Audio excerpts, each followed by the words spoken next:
Yo, welcome back to another episode of Texas Underground. I am your host, JVaz. And as always, this show is brought to you by La Conecta. Make sure you guys check them out at shoplaconecta.com. They got the cut energy drinks para que andes al 100. And they got the air fresheners, the hats. Make sure you guys give them a holler at shoplaconecta.com. It's also brought to you by GT Digital Distribution. If you're an independent artist looking to take your music to the next level, make sure you check them out at www.gtdigitaldistribution.com. Joining us today, man, you might have seen this guy on TikTok, on Facebook, on any social media platform. He's been killing it this last couple of probably the whole year, the whole damn year, and then some. All the way from Cali, man, making a stop out here in Houston, Texas today. The man of the hour, Concrete. Yo, what's up, man? What's up, Perrito? Just trying to stay connected right now, Perrito, you know? Stay connected. They told me, come see JVaz. I said, I'm there, dog. Let's go. Let's pull up on this fool real quick. I appreciate you making time, bro.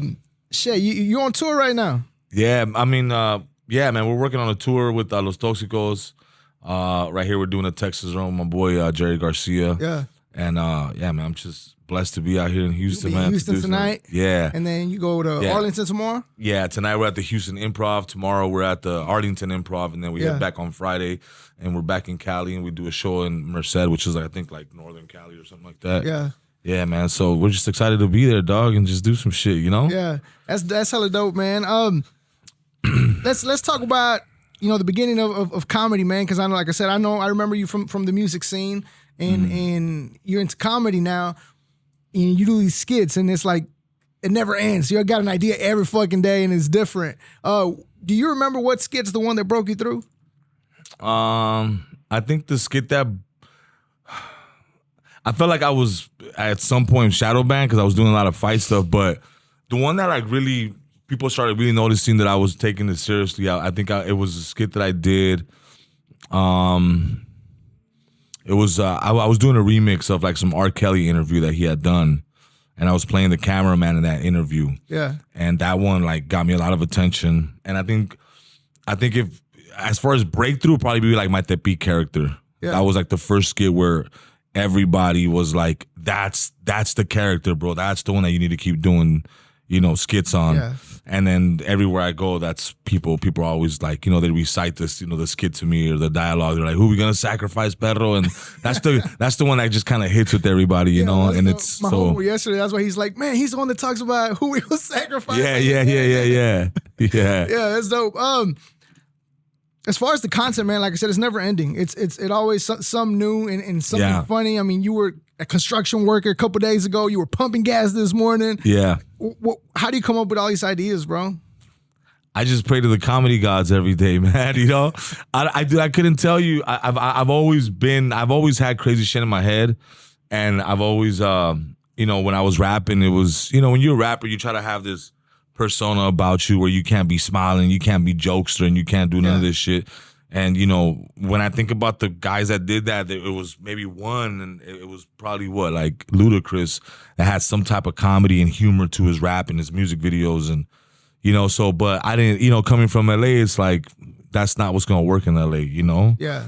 And so I was doing street rap in LA, and I couldn't really focus, I couldn't be myself, And then so I started shooting music videos like in 2010, and I did that for 12 years, and then I got into comedy in 2018, and that's just what it's like what comes naturally to me, Like I tend to be the same person I'm on stage with my family, and my friends and my close ones. Now people get to see it on social media, but to be honest, like where does it come from? I don't know, man. I just whatever I think is funny, dog. Like I could be taking a shit in the shower, driving. And then the idea would just come to me. Because it's everyday living shit. You know what I mean? Like, it's the stuff that we see every day. I think that's what makes it so relatable and funny to us. Yeah. I mean, I try to do stuff that's relatable, and then I try to do stuff that is going to resonate with people, So recently I did a taco thing, and I did a parody off of Blood In, Blood Out, And I know that my fan base will appreciate that. They know the movie. They like that. So the Dora one was hilarious too, with the monkey, the one you gave them. Oh, Dora the Explorer. Yeah, that was crazy, man. Like, as like people, like when I put my hair down, people say I look like Dora sometimes, and I was like, all right, cool. Like, you're trying to make fun of me, but I'm just gonna make fun of myself. And I went and found a monkey, and I went and got everything. You know, I went and shot for the outfit, and that shit did crazy. I think it did like 4 million views on TikTok and 2 million views on my Instagram, and I know he got shared around in my circles. Like, hold on, did he really just bite that after the monkey? Yeah, people were tripping out like, yo, why are you biting that shit? That's how we got COVID. And I was like, bro, this monkey's like, he got all the shots, bro. Probably cleaner than you, goddamn. He's probably cleaner than you guys. But I didn't think about it until after I saw the comment. I was like, man, you're right. And then I ended up calling the homie. I was like, hey, dog, you have all the shots, right? He's like, oh, you're good. I was like, all right, dog, fuck. Making sure. Making the transition from like, the reels, the TikTok into actually being on stage now. How was that like for you so far? How has that been for you so far? Because this is something you just started not long ago, correct? Yeah, I've been roughly doing stand-up, and going out there and getting on stage for like, I don't know, the past 18 months, maybe close to 2 years. Yeah. It's not easy, bro. Like it takes a lot to it takes a lot to go up there and make people laugh on cue. Like when I've been doing my social media stuff, it's like I'm able to do the skit, put my phone down and walk away from it. I don't got to see your comments. I don't got to see if it bombed or not. I could just walk away from it. And the shit that is respectable and it's a lot to do is doing stand-up comedy because you just can't walk away. Yeah, so, like going on stage is different, man, because I just can't walk away from it.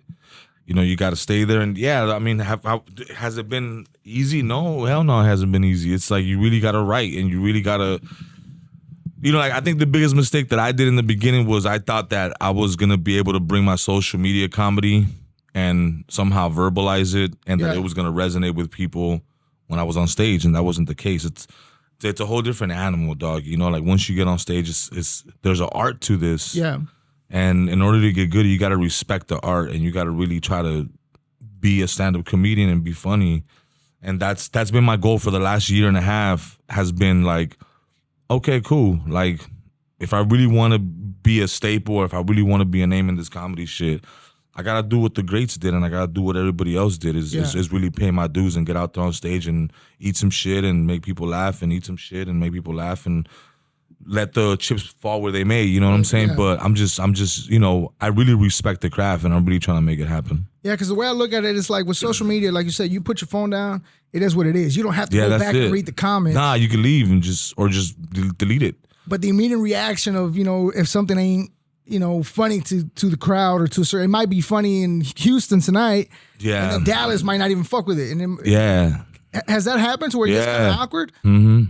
Yeah, that happened to me recently. Yeah. That happened to me recently. But you know what? Everybody was like, yeah, you didn't do bad, man. And I was like, but when my shit that hit in Phoenix, and then I'm thinking like, oh, it's gonna hit here in this city. And I don't want to say what city because I'm going back and I'm gonna redeem myself. But look, man, I don't like doing those type of shows. No, dude, it happens, bro. It happens, perro. But you just gotta dust yourself off. Sometimes it's just not the right crowd. Sometimes it's just how the show's put together. There's a lot of things that go on to it, but I try not to make excuses. I try to just say, okay, I just gotta be better. I gotta write shit that's, more worldly, more, socially, like expendable through a lot of people, not just Mexicans or not just Chicanos. Yeah. And that's what I'm working on now, is really trying to make more universal, stuff. Because right now, like, honestly, I mean, the good thing about me is that I have a following, which it turns into a fan base. And what I do is that I write to my fan base. And I don't think there's nothing wrong with that. But if I need to grow, I'm going to have to write for everybody eventually, Yeah. So that's what I'm working on. Yeah. Man, You know, one of the things that goes unnoticed with content creators themselves is the sacrifices that we have to make. And I bring this up because, earlier, I believe it was on Instagram or Facebook, you did post something about the hardest part of reaching your goals are the sacrifices. And I say that, you said something earlier, and it was in my head when you were talking right now that connected me with that. And it goes unnoticed. Like people don't understand the hard work. Earlier, whenever you walked in, you told Garza, like, a lot has changed, but it wasn't overnight. You know what I mean? Like a lot of people tend to believe, like, especially in the Mexican community. I know, like, my tíos and shit be like, salió de la nada de repente. De repente, yeah. And it's like, sí, a huevo. Dude, for me, Doug, I don't know what else to do. Like, all I know is entertainment. I don't, I didn't graduate, college. I didn't have jobs like that. If somebody was to say, Concrete, you can't do comedy, nothing, you can't do acting, nothing in entertainment, you can't do shit in entertainment, you're banned from entertainment in any kind of capacity, I'd be lost in the real world because I don't know how to do anything. This is like, I grew up doing this shit since I was 15, So it's just, I've sacrificed a lot, dude. I've sacrificed going out with my homies. I sacrificed going to the clubs. I sacrificed doing the trip. I sacrificed a lot of the shit to really focus on whatever part of my entertainment I was doing, from DJing, from rapping to making music videos. Granted, dude, like, I may not have gone to the club, but I traveled the world because I saw I saw the world through a lens when I was directing, bro. Like, I was blessed to go around the world and see countries, and that was the cool part. But at the end of the day, like, I wasn't, I wasn't happy, and even that had his own sacrifice, dude. Like, I didn't see my second son born. I was out shooting in Mexico. I was doing things. It comes with a lot of sacrifice, and a lot of people don't see that shit. A lot of people don't want to fail, bro. A lot of people don't want to eat shit. Me and my wife, though, we went through this shit. We lived in a fucking garage with no AC because we were trying to make shit happen, and we've been through it, bro. Like, and those are the sacrifices that people don't see. Some people are like, you know what? I want to go to school, me voy a dar un trabajito que me pague con mi aseguranza, and they live the safe life. And that's fine, bro. Nothing against people that want to work 9 to 5 and want to live the safe life. And to me, that's just not it. I'm a creative person, and I want to make my living off of being creative, and that's just it. I don't know nothing else, and I don't want to do nothing else. I'd rather eat shit and be happy than live comfortably and be miserable. Yeah. See, being that you went through that and being where you're at in your career, starting to take off for you, what has been so far like the most surreal moment when you're like, damn, this is really happening? You know what I mean? Man, I try not to look at the wins a lot. I don't try to keep a tally. In fact, yesterday, my girl texted me. I can't talk about what I'm doing, but I can tell you that I was shooting a movie yesterday. It was my last day on set, and I'm with this really coveted actor. He's in the scene with me, and I'm doing I think I'm being nervous, and it's a heavy scene. It's a serious role. It's not comedy. Yeah. And I'm doing my thing, and the first take that we did, the actor was like, he comes up to me, he's like, yo, it's an honor to be on this scene with you because you're fucking bringing it, and I gotta step it up. I was like, oh shit, this dude's been in this movie. He's telling me that he needs to step it up because I'm bringing it. That was surreal to me. That was like, what the fuck am I doing here right now? And then they yell cut, and the director's like, what the fuck, dude? Like, this is great. And, like, to have his manager, that was crazy to me, bro. Because, like, when you do comedy, the comments come in and it's instant gratification. Yeah. It's instant. But when you've been dying as an actor since you were 4, practicing that scene, and now you get to do it, it's like, yeah. That's dope, man. You know what I'm saying? Like, you get that dying scene when you're a kid, and because I used to do it as a kid when I was 7, 6. I remember those days. I remember fake dying and being like and yelling my own cuts and shit. And to do it now in a movie and to have the people on set be like, where did that come from? That's really good job. Like, that felt good, man. That was like, and my girl texted me, she's like, you having fun? I was like, I'm having a fucking blast. She was like, all right, that's good. You're where you're supposed to be. Yeah, that's good, man. That's hella dope. So again, we mentioned you're in Houston tonight, Arlington tomorrow. What else you got going on? We got the Toxicos tour picking up on the 17th. We're in the city of San Fernando. Then we go to Albuquerque. From there, we go to Las Cruces on the 18th, and then on the 19th, we go to El Paso. So yeah, man, we're just trying to do a little Texas run. Me and my boy Jerry got some other dates that we're working on in Denver, Utah, I believe, Utah and Denver, and Dallas and Fort Worth. I have a few shows that are coming up too, but those are all kind of like back at home.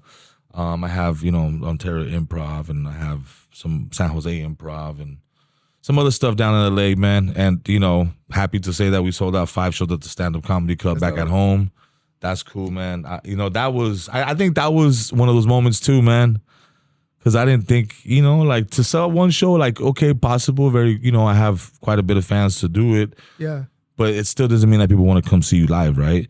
But when I sold the second one out and it was like in record time, and then it was like we sold the third one and the fourth one, and then the fifth one sold out, it was like, which it was like in 5 minutes or something like that. It was like 5 minutes, 4 minutes or something like that. Dope.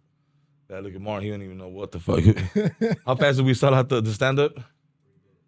3 minutes. Yeah, that's badass. Yeah. That show was 3 minutes. It was like the fastest four shows sold out ever for like the comedy club. And Yeah. when they hit me about that, I was like, that's cool. And I was happy. And then I was like, all right, but I still have other shows where I haven't sold one ticket yet. So let's move on, you know? All right, cool. Thanks. Yeah, cool. Let's move on. Like, now we got to sell the rest of these fucking shows, you know? Like, that's great, but now what, you know? Because that's what people say. People are like, they see your accomplishment and are like, all right, cool, but what are you going to do next? What's next? That's the time we live in now. Like, this is cool, but okay. But what's next? And if you don't do nothing in a week, you fell off, you know? Yeah. So we just keep we just keep pedaling, bro, and keep doing to the next ends, thing. Yeah, stay hungry because it never ends. That's it, bro. Hey man, well shit, we wish you nothing but the best. Hope you kill every single set that you go here in the remainder of the tour and in the upcoming future, bro. We appreciate your time for stopping by. I know you're in a limited time right now here in Houston. And where can people follow you right quick on social media if they haven't done so? Just follow me at Concrete Live. Just if you go on TikTok, just put Concrete. I should pop up on Instagram. Just type in Concrete. I should pop up. It's gonna come out as Concrete LIVE Live. Already with shit. Once again, ladies and gentlemen, Concrete. Let's all go. the way from California. Make sure you guys, if you're in one of these cities, we're about to put the poster somewhere here. If you're in one of the cities, make sure you stop by and check them out. And once again, I appreciate you. Thank you, man. Appreciate you, though. Thank you. Yes, sir. Stay blessed, bro. Yes, sir.